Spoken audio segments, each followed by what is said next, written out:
And please welcome Attorney General Pamela Bondi.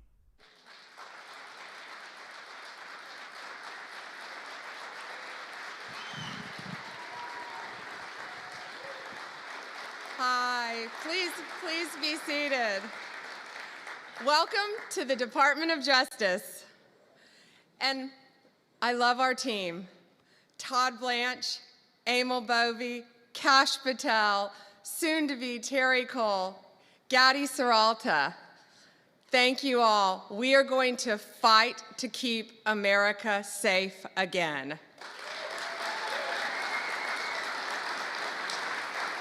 President Trump has prioritized tackling our nation's fentanyl crisis, and he has taken decisive action to fight it.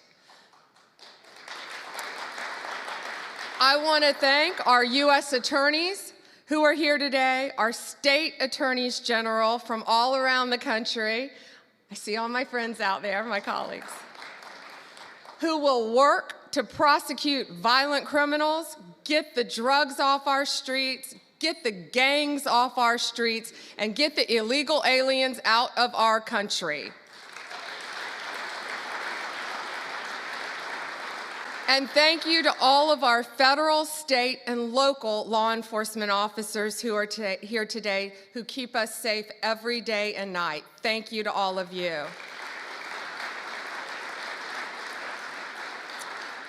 Today we have with us one of the most effective drug-seizing teams in the entire country.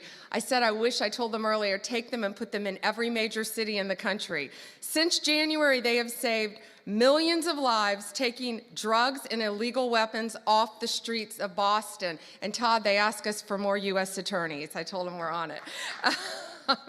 Could you all please stand? This is Boston's DEA strike team. Thank you all.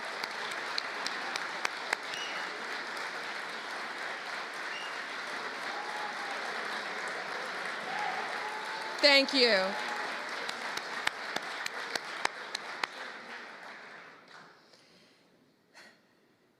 We also have two angel moms here today.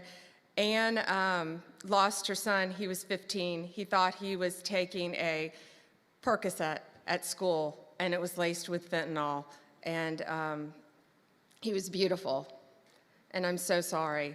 But all of these people in this room, thanks to the directive of Donald Trump, are going to keep our streets safe and protect our kids. Thank you for being here.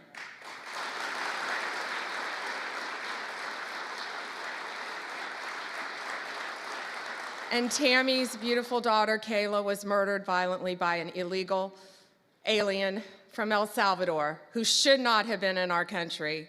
And thanks to Donald Trump, they will all be deported very soon, thanks to his work, Homeland Security, and I say the unsung hero, Stephen Miller.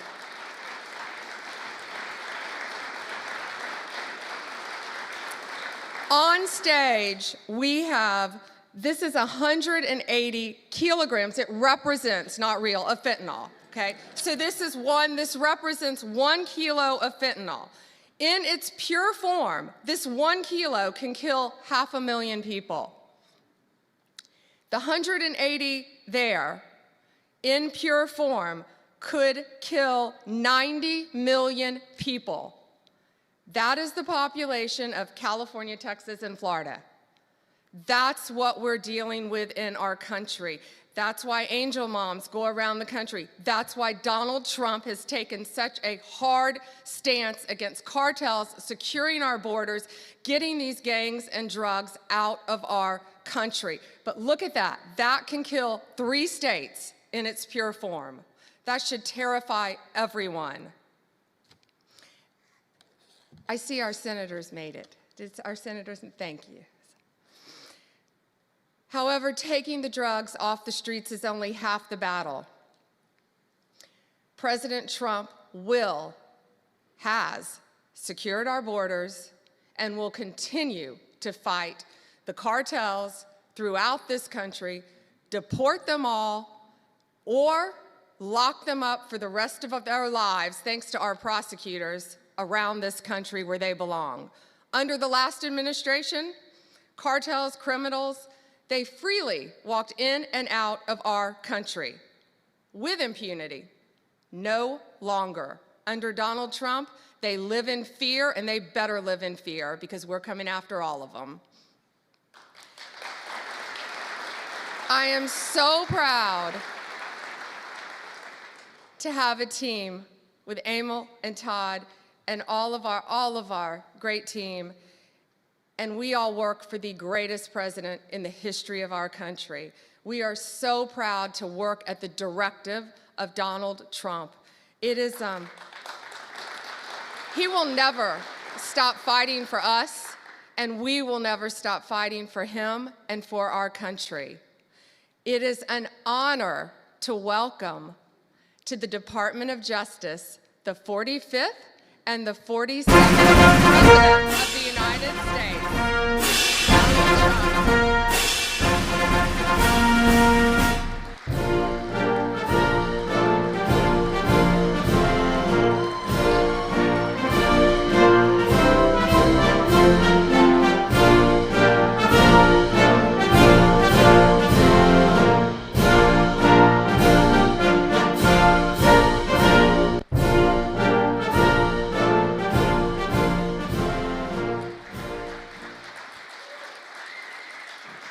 Well, thank you very much.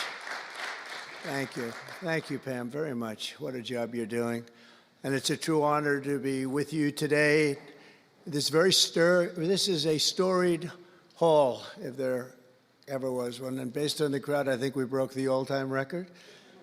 But as we begin a proud new chapter in the chronicles of American justice, this really is something. We're turning the page on 4 long years of corruption, weaponization, and surrender to violent criminals, and we're restoring fair, equal, and impartial justice under the constitutional rule of law. And you're the people that are doing it. Very, very proud of all of you.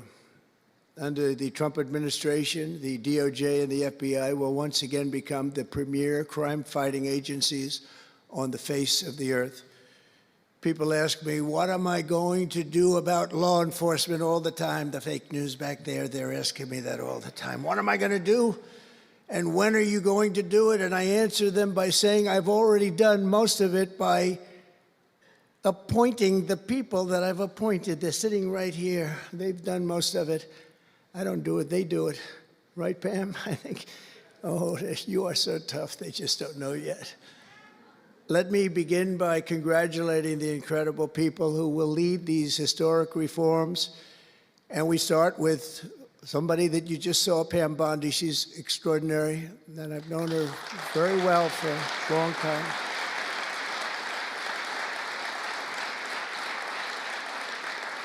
I watched her for a long time in Florida, for years in Florida, and highly experienced. She seems so young, but she's highly experienced, that I can tell you. She was a phenomenal Attorney General in Florida, and she's going to do a really amazing job. Also, our new director of the FBI, Kash Patel. Kash, right.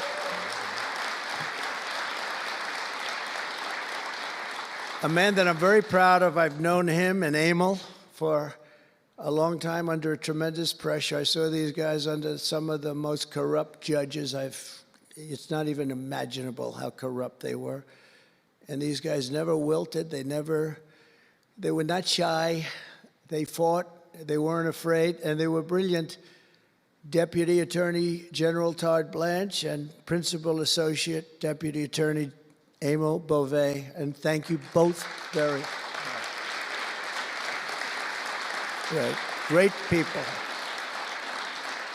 They're great people. The Chief of Staff, who's so highly respected, Chad Mizell. Thank you, Chad. Chad? Yeah. Thank you, Chad. Our next administrator of the DEA, Terry Cole. Terry? Thank you, Terry. Good luck. Going to do great.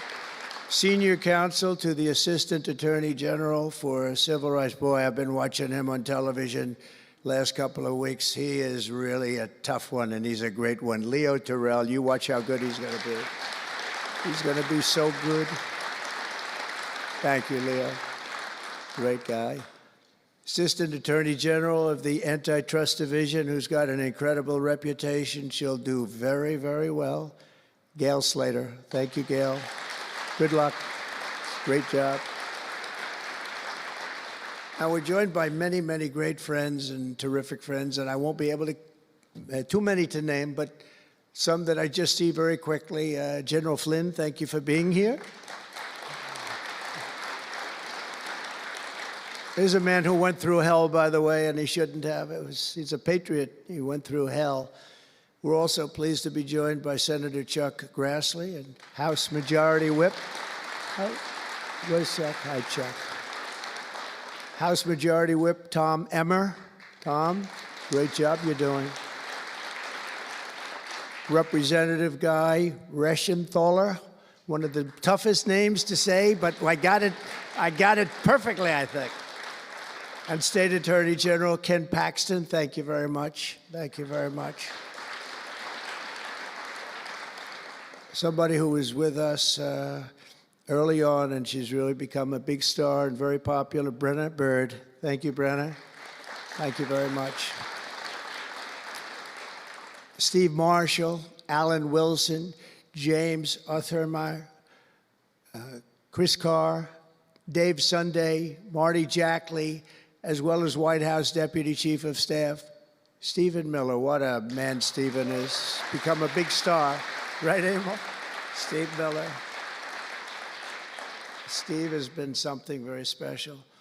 For generations, the Federal Department of Justice was one of America's most revered institutions. The men and women of the DOJ brought down the mafia, hunted down the killers, kingpins, and spies, tracked down terrorists and traitors, and tore down corrupt political machines all across America.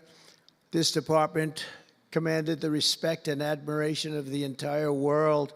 And with Pam and Cash and all of the people I introduced and far more, big numbers, and all of you sitting back there, I recognize so many of you.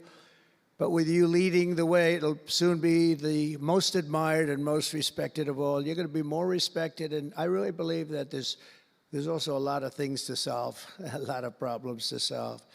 But that's going to put you in the upper tier and maybe the top tier, and I believe that's going to happen. I'm so proud of the people in this room. But first, we must be honest about the lies and abuses that have occurred within these walls. Unfortunately, in recent years, a corrupt group of hacks and radicals within the ranks of the American government obliterated the trust and goodwill built up over generations. They weaponized the vast powers of our intelligence and law enforcement agencies to try and thwart the will of the American people. You remember the 51 intelligence agents that said, as an example, that Hunter Biden's laptop from hell came from Russia when they knew it came right from his bedroom. They knew that. It was a big lie, and they knew it so well. They spied on my campaign, launched one hoax and disinformation operation after another, broke the law on a colossal scale, persecuted my family, staff, and supporters, raided my home, Mar-a-Lago, and did everything within their power to prevent me from becoming the President of the United States. With the help of radicals like Mark Elias, Mark Pomerantz, and these are people that nobody's ever seen anything like it. So many others, but these are people that are bad people, really bad people. They tried to turn America into a corrupt, communist, and third world country. But in the end, the thugs failed and the truth won. Freedom won, justice won, democracy won, and above all, the American people won. There could be no more heinous betrayal of American values than to use the law to terrorize the innocent and reward the wicked. And that's what they were doing at a level that's never been seen before. And it's exactly what you saw with Joe Biden, Merrick Garland, and their cronies to do the building of the last 4 years. What they've ripped down is incalculable. But what you're going to build up is likewise something that will be breaking all sorts of records. They set loose violent criminals while targeting patriotic parents at school board meetings. They dropped charges against Antifa and Hamas supporters while labeling traditional Catholics as domestic terrorists. The Catholics, we did very well with the Catholic vote, so I want to thank them for that. They really did, record numbers. I would say, what's with the Catholics? They're really after the Catholics, so I don't know. They were after a lot of people. Maybe they didn't even know why. They imported illegal alien murderers, drug dealers, and child predators from all over the world to come into our country while putting elderly Christians and pro-life activists on trial for singing hymns and for saying prayers. They went to jail for that. Our predecessors turned this Department of Justice into the Department of Injustice. But I stand before you today to declare that those days are over, and they are never going to come back. They're never coming back.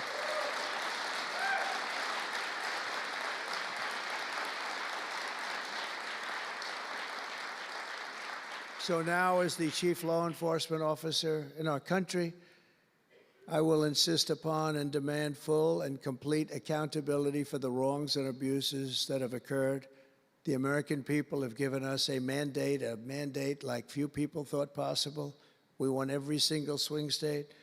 We won the popular vote by millions and millions of people. We won districts, 2,750. Think of that, 2,750 districts compared to 505. So we won it at levels that have, I don't believe, ever seen before. That's the one where you see the map of the United States and it's all red. Red for Republican, not for communist. Red for Republican. They would like it to turn red for communist, but it didn't work out that way.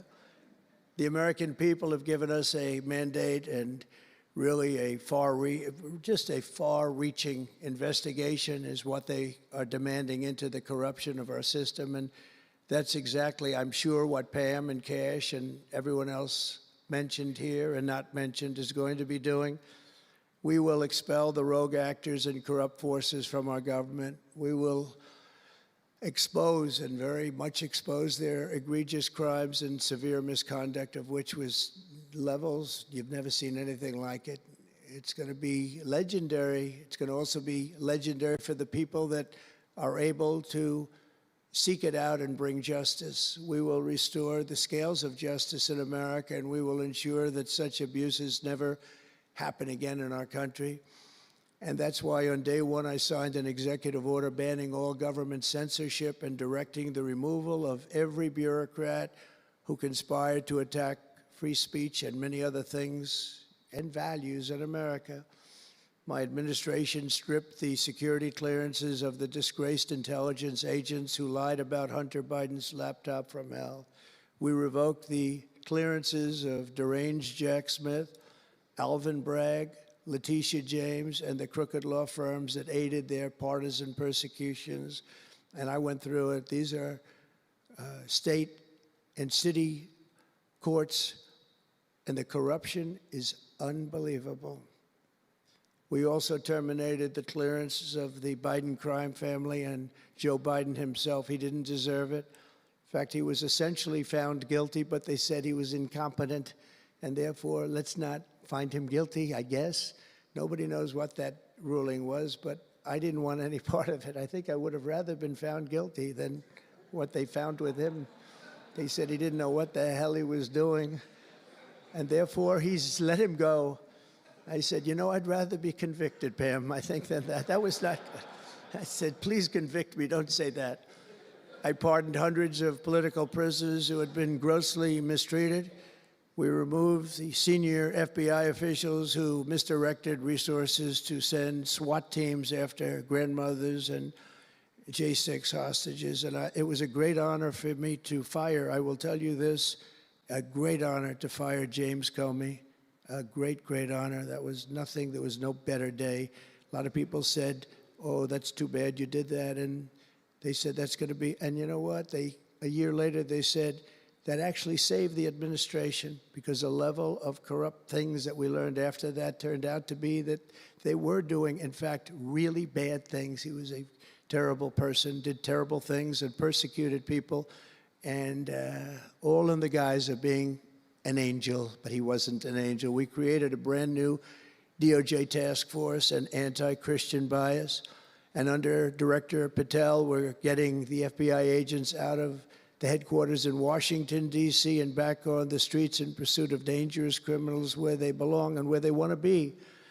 And, you have that big FBI building, and it's a very big building, and they were going to build an FBI headquarters 3 hours away in Maryland, a liberal state, but that has no bearing on what I'm about to say, but we're going to stop it.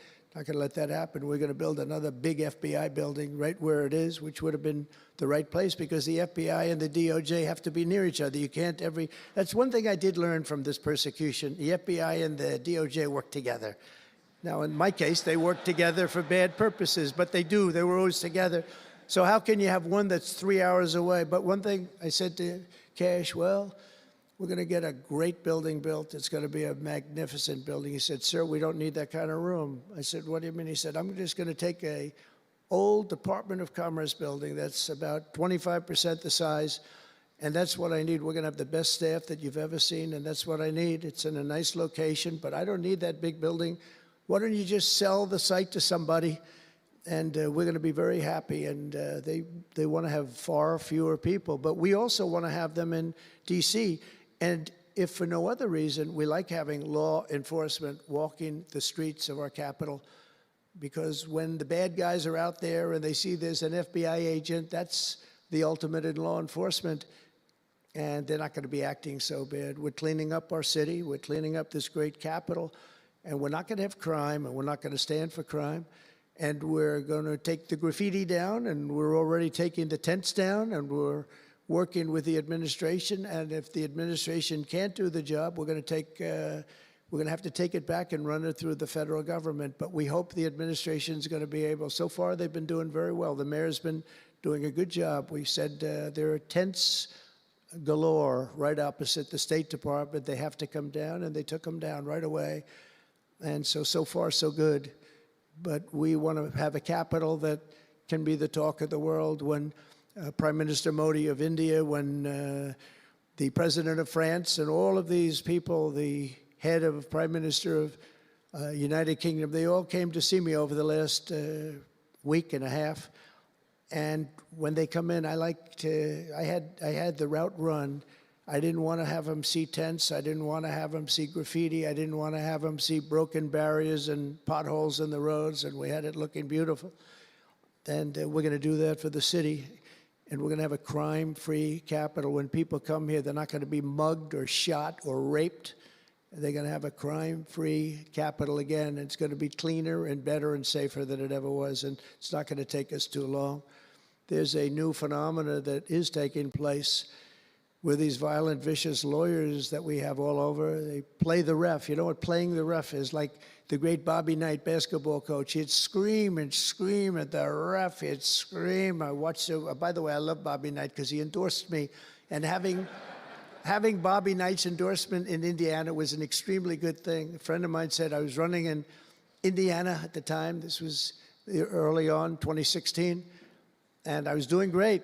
But a friend came up and said, "Do you know Bobby Knight?" I said, "No, I don't, but I hear he was a tough cookie." He said, not only tough, he was beyond tough, but he's the most popular guy you can imagine. It turned out he wanted to endorse me. He called me about 2 years before. He said, "Sir, I'd like to endorse you." I said, "Is this really Bobby Knight?" He said, "It's me." I could tell it was Bobby Knight. He had been known for throwing the chair across the court and slapping a player. Can't do things like that, right? And the man that came in fired him. He was a new administrator for the college. That guy didn't last very long. They were like 14-0, and they fired Coach Knight.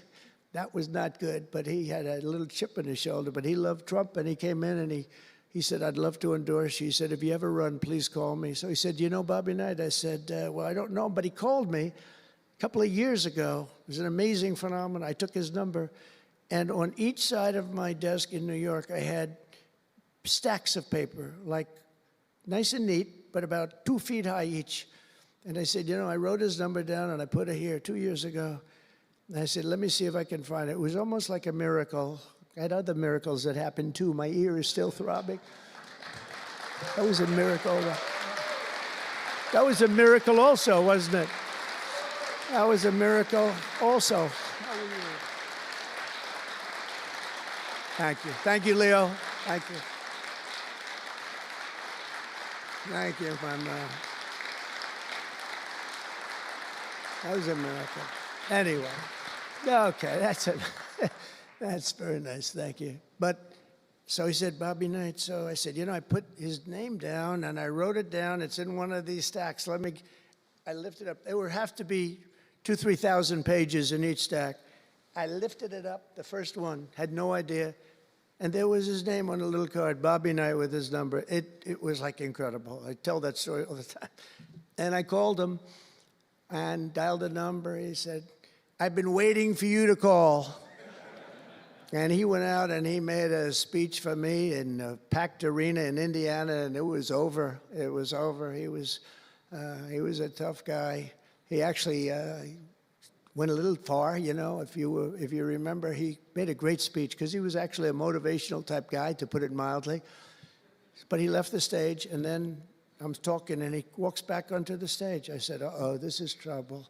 Why is he coming back? He was a big guy, too. Why is he coming back? He said, may I say a few more words? I said, yeah, go ahead, Bobby, say a few more words, a little different. And he said, and let me tell you something about this guy, Trump. This guy, if he has to, will use the nuclear weapons that we have. He will use he has no fear. He's going to use, and that's the kind of guy. And he walked off the stage. I said, I think I'm in big trouble, Pam. That was not good, but it worked out okay. In the meantime, we won the state in a landslide, and it was great. And it was just an amazing period of time. But this is the most amazing period of time. I think this is more amazing. What's taken place is more amazing. I think it's more consequential. And if we do the job, one of the big media outlets said what we did was the most consequential election in the last 129 years. Well, if we do the job that we're all capable of doing, I think it's going to prove to be that and then some. And that's what we want to do. We have a real big shot at making this country so great, so great. What happened to our country was so sad. What they've done in 4 years to our country with the borders, with Afghanistan, the most embarrassing period of time, allowing the Russian situation, it was never going to happen, with Ukraine. Allowing October 7th to happen would have never happened, because under me, Iran was totally broke. They had no money. They weren't giving any money to Hamas or Hezbollah. It was totally broke. But allowing inflation, look at what inflation's done to people, been so devastating. And now you see that, by the way, price of eggs is down 35% in the last week and a half. We're doing a good job. Brooke is doing a good job. Brooke Rollins and everybody. And inflation's down, interest rates are down, gasoline has come down to a level that we haven't seen in a long time. All things that we wanted to do, because then everything else is going to be coming down. We want it to come down. We want bacon to come down, and groceries, a term I used to use. It's sort of an old-fashioned term, but I used to use it on the campaign trail, those last 90 perfect, beautiful days. We just hit it. And I want to thank Susie. You have done a great job, Susie Wiles. Great job, Susie. A big magazine just named her the most powerful woman in the world, and that's okay with me. She is the most powerful woman. You think about it, John, right? The most powerful woman in the world, but she's great. And we had a great 90 days. It was a perfect 90 days, and it was a great result, but we want to put that result to good use by doing a phenomenal job. And I want to tell you that Todd and Emil know this very well. We had an amazing judge in Florida, and her name is Eileen Cannon, and I didn't know her. I still don't know her. I don't believe I ever spoke to her, even during the trial, but I did appoint her, federal judge, and these fake lawyers, these horrible human beings, were hitting her so hard, public relations-wise. They were playing the ref. I don't think it's legal. I don't think it's legal. They might as well go out and just shout it in a courthouse. They were saying she was slow, she wasn't smart, She was totally biased. She loved Trump. I didn't know her other than I saw her the couple of days that I was in court, and I thought her decorum was amazing. Anything bad they could say, though, they were saying about her, it was whatever they could say bad about a human being, all made up. Because actually she was brilliant. She moved quickly. She was the absolute model of what a judge should be. And she was strong and tough. And how do you get them to stop if you're a judge? How do you get them to stop with the playing the ref? Bobby Knight would play the ref. That's why I brought up the Bobby Knight story. He would play the ref. He'd scream at the ref. He'd scream so hard. Oh, boy, it was terrible, actually. And the people would come up, his assistant coaches would come up to players. Coach, don't do that. Don't do it. He said he's not going to change his tune, coach. He called it. He's not changing. I don't care. And he's screaming. That's when he threw the chair. He starts going crazy. And he said, no, he's not going to change this time, but he's going to change for the next play. And sure as hell he did. You know, Bobby, by the way, had the last undefeated team in basketball. And relatively speaking, you know, he had a team. He always had a team. He never had that. Well, he had a couple of great players, obviously, some top NBA players, but very few relatively. He had a team, but he won the national championship 3 times, but he had the last undefeated team in basketball. And he would play the ref, and he would scream at him. He knew exactly what he was doing. They're doing the same thing. He said, no, he's not going to change now, but he's going to change for the next one. That's what he wanted to do. He wanted to scare the hell. They wanted to scare the hell out of the judges, and they do it.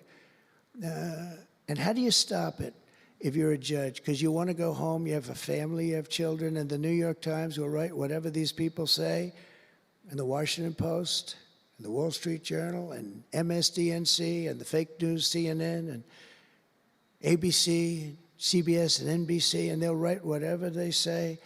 And what do you do to get rid of it? You convict Trump. All you have to do is be really tough on him and ultimately convict him, and they leave you alone. It's totally illegal what they do. I just hope you can all watch for it, but it's totally illegal. And it was so unfair what they were doing to her. But they do it all the time with judges. But in her case, she was very courageous, and it only made her angry. Wouldn't you say? It just made her angry. She didn't like it. A lot of them say, oh, please don't say that about me. My family, what's my husband going to say? What's my wife going to say, or my kids? Please don't say that. And it had absolutely no impact on her in the case against me, which was a case, I will not use a bad word. I promised my wife I would never use a bad word, so just a little bad. The case against me was bullshit. And she correctly dismissed it. She correctly. Look at Emil, he's looking. He says, that's interesting. But these 2 guys were warriors. You got a warrior here. You got 2 warriors, I can tell you that. You got a whole bunch of them. But, and they wouldn't quit. They wouldn't take no for an answer. They just wouldn't quit. These 2 people right up here, and some others that are involved with it indirectly. And what the lawyers do is they're doing it to the Supreme Court justices, hoping that they'll be overcome by the horrible things they say about them. They say things about Supreme Court justices and judges that are just horrible. They're playing the ref. Remember the way they treated Justice Thomas and Justice Alito and Justice Kavanaugh, Justice Gorsuch. Chief Justice Roberts get treated unbelievably badly, and they're hoping that they can sway them to go along because, again, what do? They're humans. You know, like it would be wonderful if everybody was just a perfect computer machine. But they're not. They're humans. And they don't want to be accused of many, many things, including gross incompetence. They don't like it, and they don't want it. There's not much they can do about it. You know, they're in a position they can't really fight back really very well. And so what they do is sometimes they get weak. I would say a majority, maybe, of the times. That's why I'm so impressed with Judge Cannon in Florida, how strong she was, how she held up. It actually made her more resolute than anything I've seen. I mean, it was amazing because they were hitting her so hard. It was so sad to watch this. But it's sad what they do to other judges. It's very sad what they do to the Supreme Court. And a lot of the judges that I had, if you look at them, they take tremendous abuse in the New York Times and the Washington Post, all of the different networks. They take such abuse. And honestly, very simply, they're afraid of bad publicity. They don't want bad publicity. And it's truly interference, in my opinion, and it should be illegal, and it probably is illegal in some form. There's no difference than speaking to a judge or shouting to a judge or doing whatever you have to do in a courthouse. They're doing it behind the back. They're usually doing it anonymously. They're saying anonymously, off the record, the judge is no good, but everybody knows where it's coming from. And it's totally coordinated. It's a campaign, and it's by the same scum that you have been dealing with for years, like guys like Andrew Weissman, deranged Jack Smith. There's a guy named Norm Eisen. I don't even know what he looks like. His name is Norm Eisen of Crew. He's been after me for 9 years. Now, Crew is a charitable organization. And the reason I'm saying this, Todd, is I'm only going to get one chance to say this. But these are bad people. I don't know who he is. I don't know what he looks like. But everything I read is Norm Eisen of Crew. And Crew is a charitable organization. And that's a political thing. His sole life is to get Donald Trump. And he's been vicious and violent, and he's trying, and he probably had pretty good success over the years. But with me, how did he do? I think I'm president. Am I here because I'm president? But we had to take all of that abuse. Even during the trials, we had to take tremendous abuse. Like, you know, these wonderful guys, they're not legitimate people. They're horrible people. They're scum. And you have to know that. And you're going to have these cases where you can't allow yourselves to be deflected. You just can't let it happen. You have such a higher calling. And I believe that CNN and MSDNC, who literally write 97.6% bad about me, are political arms of the Democrat Party. And in my opinion, they're really corrupt and they're illegal. What they do is illegal. It makes no difference how big a victory I had. I can have the biggest victory in history.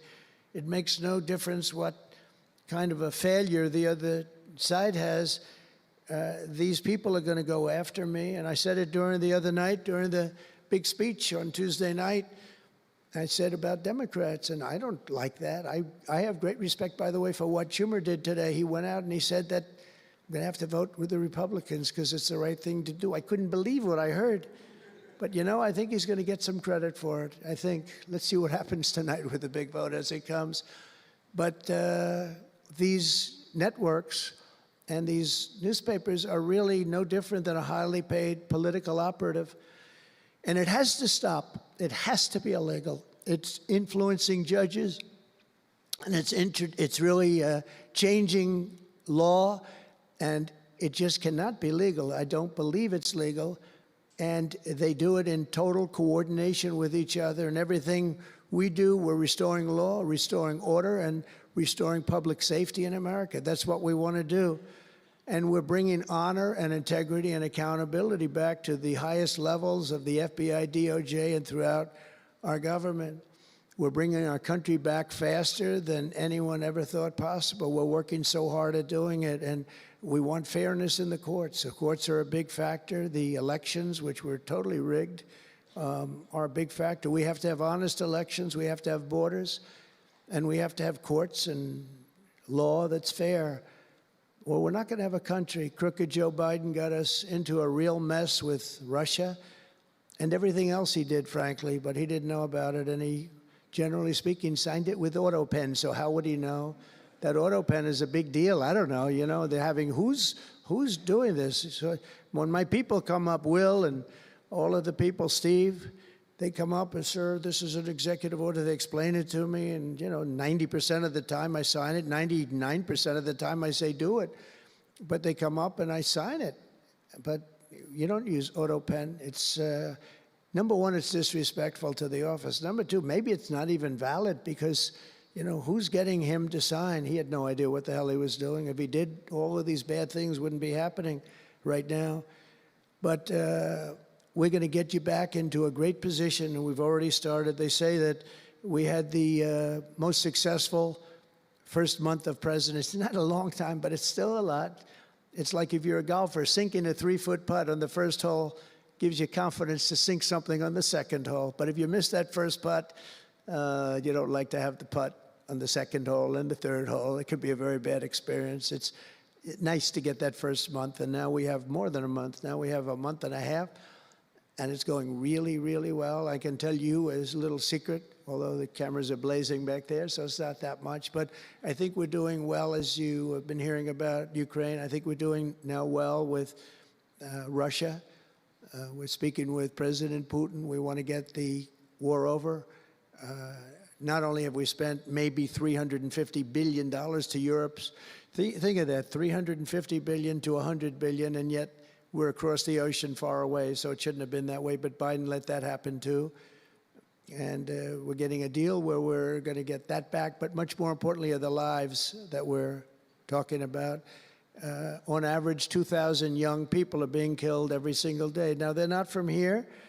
They're from nowhere close to here, but they're young people. They're human beings, and they have parents. They have sisters and brothers, the mothers and fathers, the friends and the families and the towns where they grew up. And they're losing, on average, 2,000, even 2,500 a week. And I want to get it stopped. And we've had some very good calls today with Russia and with Ukraine. They've agreed for a ceasefire if we can get it with Russia. And it's not easy. It's a tough one. But I think we're doing it. And as the Secretary General said yesterday of NATO, a terrific guy, he said without Trump, we wouldn't be talking about it. It would just go on for years, and millions more people, millions of people have been killed, but millions more people would be killed. And he said it was a great honor. Without me, it would just keep going on. We're looking for the ceasefire now with Russia, and we've had some very good talks about it. We've had some very good responses. And I can tell you that there was a case where there would have been no war if I were president, and it's just 100% would not have happened, would never have happened. I used to speak to President Putin a lot about it. I said, don't do it. Don't do it. I won't tell you what the consequence was. I won't tell you what he said. But if he believed even 5% of what I said, then he would say, I'm not going to do it. And I think he did. But we had a good relationship, and we had a professional relationship, and his respect for this country. And I think we've had some very good results. So, you know, I haven't been able to say that to anybody else. I haven't wanted to say it until just before I came here. I got some pretty good news. So, but we have to see what happens. It's still a long way to go. The fighting is unbelievable. Russia has a large group of Ukrainian soldiers, as we speak, surrounded and in grave danger. They've been able to surround them. They're in grave danger. Biden should have never let this war happen. First of all, you don't want to pick on somebody that's a lot larger than you, even with the money. There's a lot of money that we gave them and a lot of equipment. We make the best military equipment in the world, but even with all of that, it's unbelievable. Right now, you have a lot of Ukrainian soldiers that are encircled and in grave danger, and I've asked them not to kill those soldiers, please, not to kill those soldiers. We don't want them killed. It's such a shame to see what's happened. A thing like that would have never happened. Inflation would have never happened. October 7th would have never happened. Israel, Iran had no money. They were totally broke. Think of it. They had no money to give to anybody. They were totally broke. And within a short period of time, as soon as Biden came in, he took out all the sanctions. In China and everybody else that wasn't buying oil from Iran was buying it at levels that they never spent before. And it was a sad thing. And if you look at Afghanistan, that was probably what got Putin started, because when he looked at how horribly we looked, I think the most embarrassing day, not that we got out because we were getting out. I would have been out faster than them. I was the one that got it down to the right level. But we would have kept Bagram, the big Air Force base. We would have kept it. Right now, China occupies Bagram. And the reason we would have kept it is because they were 1 hour away from where China has and builds its nuclear missiles and weapons. And they gave that up.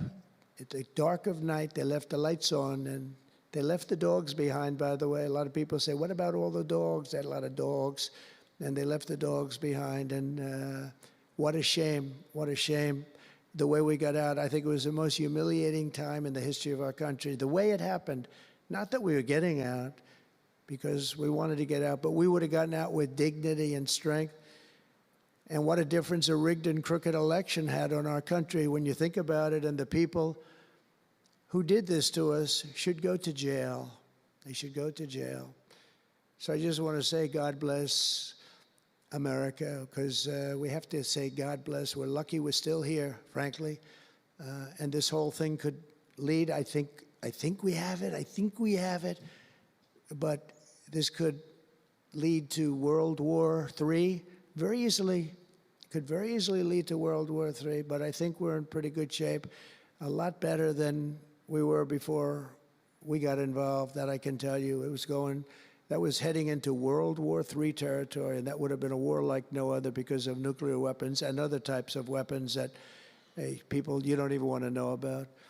But as many of you do know, well, we're focused on persecuting, and these people were really focused on persecuting Republicans. The last administration presided over the worst increase in violent crime in our country in many, many decades. We had levels of violence and crime, and a lot of it had to do with the illegal immigrants that came in. Remember when I used to complain about it?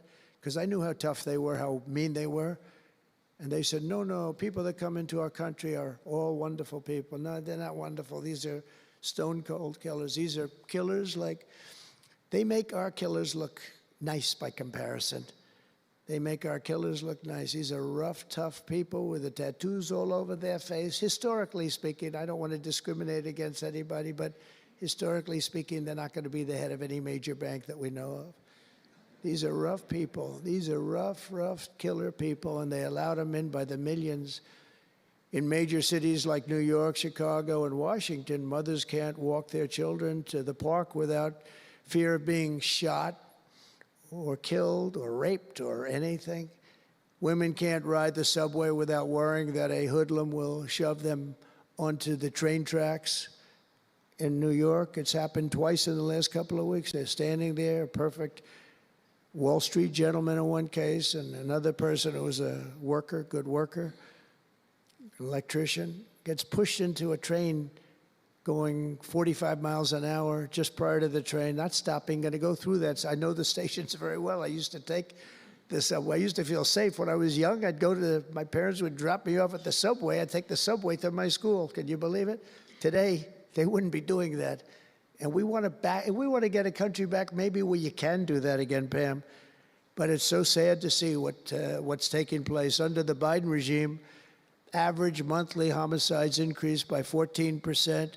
Property crime rose tremendously. Violent crime went up at least 37% that they know of. Rape soared by 42%. Car theft rose by 48%. And robberies surged to 63 to 100%. They don't even know what the number is. And I have no higher mission as President of the United States than to end this killing and stop this law-breaking and to making America safe again. And that's what you're all about in this room. We want to protect Americans, and we protect everybody that's in our country, American or not American. We want to have a safe and proud country. We're joined today by dozens of police officers, sheriffs and sheriff's deputies from all across the country. My message to these law enforcement heroes is simple. With me in the White House, you once again have a president who will always have your back, will always have your back.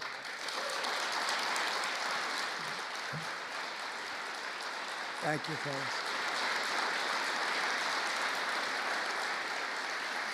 Thank you. That's a lot of good-looking people. I will tell you, I feel safe. I'm glad you're in the room. I feel even safer. It's a lot of great people.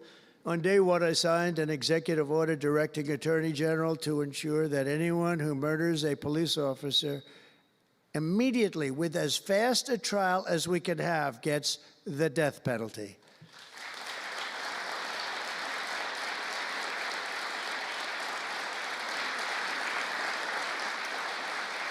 And last month, I fired all the radical left pro-crime U.S. attorneys appointed by Joe Biden. There were so many that were bad. And I know there were some that were probably very good, but there were so many that were so bad and so evil, so corrupt.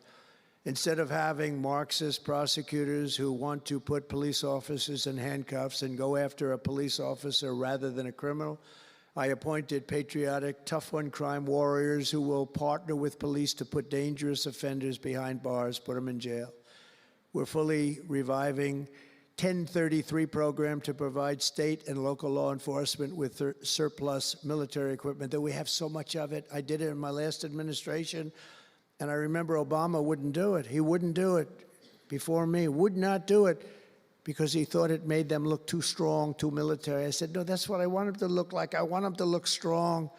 And it was protective, defensive equipment. We had billions of dollars. I gave it out, and now I'm going to have a chance to give it out again. They didn't want to do it with Biden, and Biden didn't know why. I didn't, if they would have asked him, he wouldn't have been able to answer the question. He could never answer a question. They said my press conference yesterday was longer than all of Biden's press conferences put together for the last 4 years.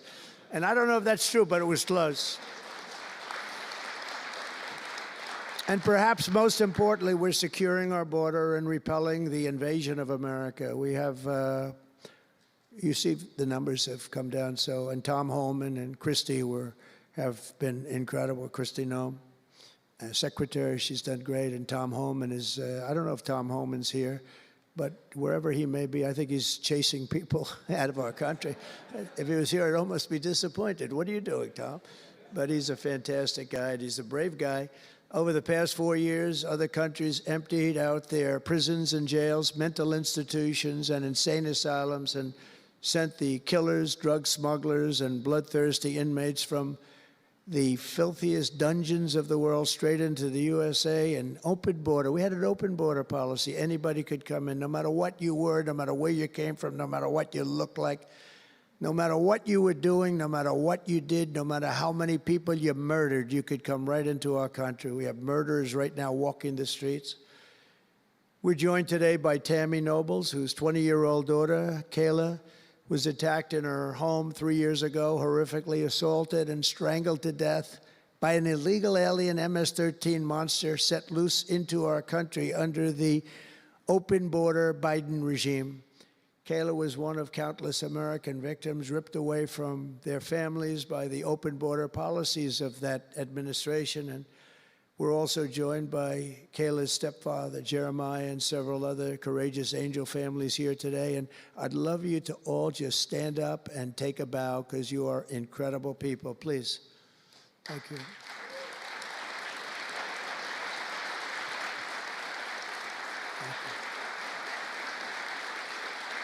Thank you.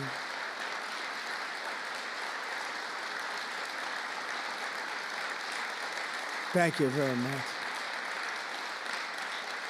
Thank you. But I want you to know that we are working every day to expel these savages from our country and ensure that what happened to your loved ones will never happen again. So their legacy is going to be a great one. Thank you all very much. We appreciate it. On day one of my administration, I declared a national emergency on our southern border. In our first full month in office, we achieved the lowest level of illegal border crossings ever recorded, okay? Even lower than 4 years ago. For years, Democrats and the media kept saying that we needed new legislation. We had to have new legislation. We needed it immediately, and I never had legislation. I had the best border in the history of our country for almost 4 years. And by the time I got out, we had the lowest numbers ever. My favorite chart of all time was brought down that day. And on that chart said we had the lowest numbers ever. But it turned out that we really didn't need new legislation. All you needed was a new president.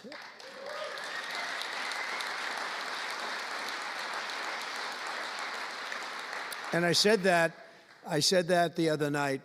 That's all you needed was a new president saying, close the borders, because the Border Patrol is unbelievable, ICE is unbelievable, and all of our law enforcement is just incredible. All of you guys are amazing, and the people of our country respect you and they love you, and a lot of times you don't hear that because you have to listen to the fake news back there, but They have great respect for you, so I just want you to know that. And you know, that includes our fire departments, too. They don't get spoken about enough. You know, they go into some of the areas I read where they're shooting them off ladders. Can you believe it? They go up to put out a fire, Leo, and they go and they shoot them off a ladder.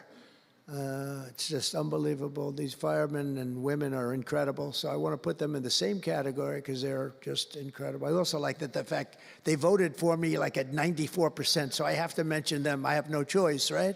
But the truth is they're phenomenal people. The law enforcement, fire, everybody, they're phenomenal. Basically first responders, because that's what they are. They're first responders. And we're ending the migrant occupation of America. And what we're doing now is we're liberating our cities and our suburbs and our towns. And you see a big difference. I'm getting calls all the time from even leaders of other countries saying, sir, the whole world feels liberated now. It feels like there's a light over America, but there's a light over the whole world. I hear that so much. It's so nice to hear, too. And I feel it. I mean, I feel it. I look at it. I see the polls. I don't know if the polls are right, but they're certainly very good. I'll take them right now. It's amazing, amazing what's taken place in such a short period of time, really 6 weeks, but it's longer than that. It's really November 5th. I think that hopefully will go down, if you do your job great, it'll go down as the most important day, one of them at least in the history of our country. You know, July 4th was pretty, 1776, it was pretty important too. But let's see if we can top it. Can we top it? I don't know. That's a tough one, but we're going to try. But it will be one of the most important days in the history of our country. So I think, and I think everybody in this room wants that to happen. Last month, we officially designated MS-13 and Tren de Aragua. That's the Venezuelan gang, the toughest gang, they say, in the world, and the Mexican drug cartels as foreign terrorist organizations. That's a big deal. Nobody wanted to do that in the past.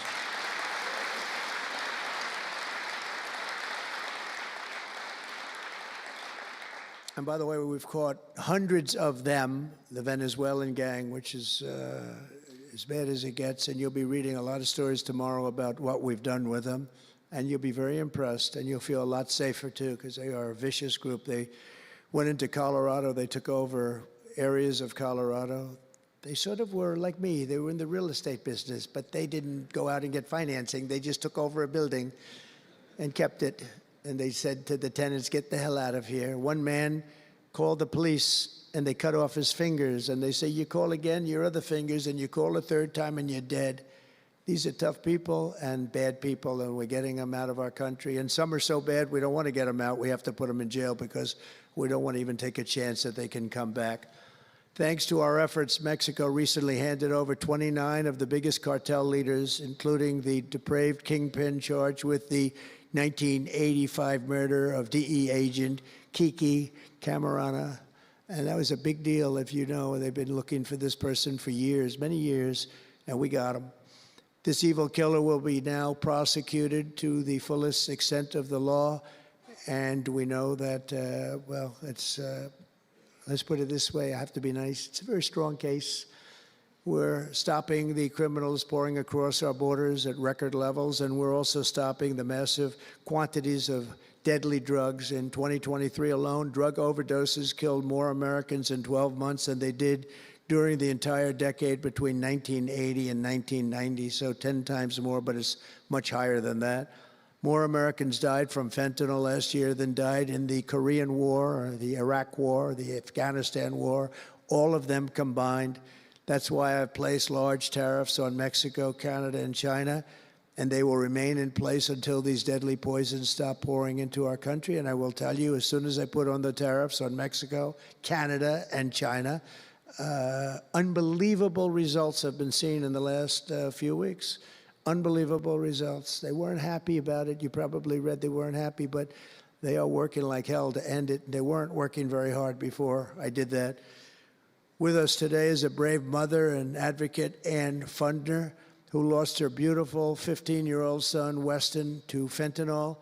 And Ann, if you would, I'd like to ask you to come up and say a few words, please. Thank you.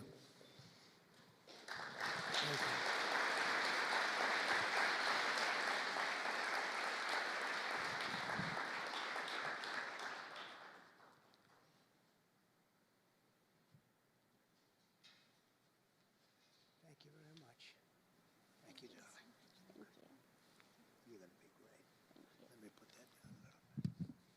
Thank you. Well, first I want to say thank you. I think this is the biggest honor of my entire life, being on stage with President Trump.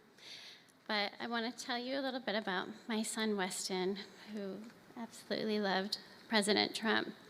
He had a beautiful Trump 2020 flag hanging in his bedroom, and he had it on the beach one day, and we took a picture, and it became our 2020 Christmas card with the most perfect slogan for President Trump: peace on earth. But what happened in the next 4 years would be devastational to our country and our safety of our children. And in 2022, Weston lost his life, a freshman in high school at the age of 15, from a single pill that took his life. The cartels were allowed to operate on American soil and took hundreds of thousands of American lives.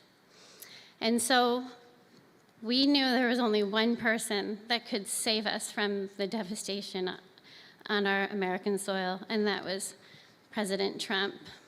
And so in 2024, we did the best thing that we could do to keep America safe again, and we elected President Donald J. Trump. Thank you. Thank you. Thank you.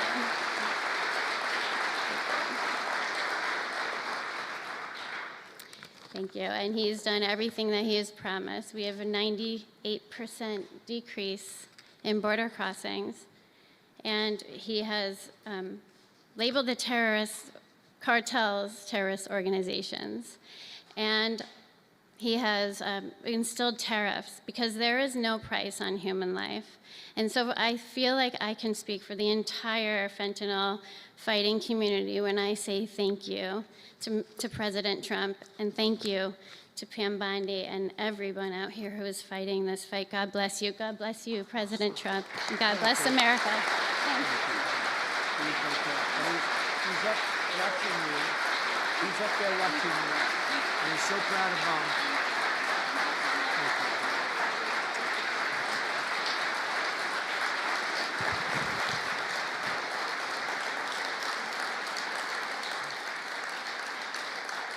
Thank you, Ann, very much. Weston is, I just said to Ann, Weston is up in heaven watching his mom, and he's so proud of you. He's so proud of you. Thank you. We're also joined today by a number of other American families who have lost loved ones to fentanyl, and I'd love you to just stand up for a second, and we want to acknowledge you, and also your daughters, your sons. They're looking down on you, and they're loving you like crazy. So thank you very much. Thank you. Thank you. Thank you. This department will not rest until we have ended the fentanyl epidemic in America once and for all. In less than 2 months since I took office, the DEA and FBI have seized nearly 1 million deadly doses of fentanyl, and that's just the beginning. At my direction and working with Pam and everybody else, we've launched an all-out war on fentanyl traffickers, and it's a war that we're going to win. We're going to win this war. I spoke with the president of Mexico, very nice woman, very fine woman, and I said, let me ask you, you're sending a lot of drugs into our country. We're not liking it at all. Can't do that. But I said, is Mexico, does it have much of a drug? She said, no, we're not a consuming nation. I thought it was an interesting term. And I said, why? And which I've heard also, by the way, they're not a consuming nation. They distribute, but they don't consume. But I said, why are you not a consumer? Well, we're very close with family. I said, so we're very close with family, too. I mean, our families are being devastated, and we're just as close. Why else? She said, well, we spend a lot of money on advertising saying how bad drugs are. They're very rough ads. They show the skin falling off and the teeth falling out and going blind and losing hair and everything that these things do. You look like you just came out of a horrible concentration camp. And she said it was, they're rough ads. And it's not often that I feel I've learned something from a phone call, because I've had a lot of phone calls over my life. But I realized right then and there what a great idea that is. And We have hired, Susie, a great person who did a lot of our campaign work, and we've come up with an advertising campaign that's, I think, really incredible. More than anything else, it's terrible to watch. Terrible to watch. It's the only way it's going to work. And I would be, because we got the numbers down, 18% would have a blue ribbon committee headed by the First Lady of the United States, who everyone loves, and some of her friends. And, you know, they work so hard, but it's a tough deal. They're dealing with very smart and very vicious people. You know, some of those businesses, those cartels are run better than any business in America. They say they're run incredibly, not just here, they all over the world. They're run like a major business, but in many cases better. And I said, we got it 18% down. Well, 18% is incredible. It's like a record, but when you think of it, it's not very much. And the way you get it down, if you want to get it down to close to 100%, is with the death penalty. But I think maybe America is not ready for that. China has the death penalty. Singapore has the death penalty. Various places have the death penalty. Wherever you have the death penalty, you don't have drugs. But I just don't know if this country is ready for it. So I tell people, and it's always an option, but I don't know. I just don't know if you're ready for it, and that's okay. It's nothing you can do. But what we're going to do is we're doing this campaign, and I think we can get it down 50% with this campaign, because when people see all the horrible things that these drugs do to you, we're especially focused on fentanyl. When they see all of the horrible things that happen when you take drugs, how you look, you lose your look. Everyone's vain. They don't want to lose their look.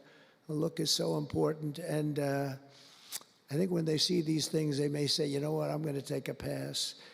But there is big danger. Pam and I were talking about it before. A lot of people are taking fentanyl and not even knowing. They think they're doing something else, or maybe taking another drug, but at a much lower level. And they die. You can put on the pin, think of this, the head of a pin, fentanyl, and it's too much, and it will kill the strongest person in the room. And it's amazing. But we're going to do this campaign. It's going to be launched fairly soon, Susie. And I think it's going to have a big impact. I think if we got it down by another 30, 35 points, and I really believe we can. I think that's an incredible idea. So I thank the president of Mexico, actually. It was a call on tariffs, and we talked about drugs. And she gave me an idea that I think will be very successful, and based on what I saw, it's going to be amazing. Under our leadership, this department is once again laser focused on protecting the American people. We're defending our borders, our streets, our children, and our good, really God-given, this is God-given rights and liberties once and for all. We're going to defend our country, and we're going to defend our rights. Etched onto the walls of this building are the words English philosopher John Locke said, "Where law ends, tyranny begins." And I see that, and I saw it over the last 4 years when somebody was allowed to attack viciously with this department and the FBI his political opponent. How did that work out? Didn't work out too well, but it wasn't pleasant. It wasn't pleasant. I was attacked by a political opponent, and probably it helped that I was attacked more than anybody in the history of our country. Alphonse Capone, the great Alphonse Capone, legendary, Scarface, was attacked only a tiny fraction of what Trump was attacked. And maybe it worked out well. I don't know. If I had to give it up, I probably wouldn't, but only because I've gone through it. But I wonder what the difference would be. Maybe they helped get me elected by those margins, the big mandate that we received. But you can't go after your political opponent. Nobody's ever seen anything like it, actually. And hopefully they won't see anything like it. But now, with the return of law and order, the entire world is witnessing the triumph of American justice and American freedom. That's why we're here today, gathered with people that have love for our country. In the coming years, we will revive the storied legacy of this department, and it's happening right now. You can feel it. And rekindle the spirit of the great lawmen and legal lions of the past, Americans like Wyatt Earp, Elliot Ness, Frank Hammer, Rudy Giuliani. Rudy Giuliani had to suffer greatly, greatly. He's the greatest mayor in the history of our country. He had to suffer greatly. Ed Meese, Antonin Scalia, Robert Jackson, and Robert F. Kennedy. We will rebuild pride in our institutions. We will restore the prestige of this great department, and we will bring back faith in our justice system for the citizens of every race, religion, color, and creed. And I want to just tell you that this has been a great honor. I was asked to do it, and I said, is it appropriate that I do it? And then I realized it's not only appropriate, I think it's really important. And I may never do it again. I may never have another chance to do it again, because this is something that I'm leaving to the greatest people I know, the best people, the smartest people, the toughest people I know. And they're going to do an incredible job. And it's an honor for me to have won this election so that I can appoint these people to do their job, and they're going to do it like you have never seen. So I just want to wish all of you good luck. It's going to be an interesting journey. Not going to be easy, but you're going to win. You're going to win, win, win, and fight, fight, fight. And it's going to end up being a tremendous result for this country.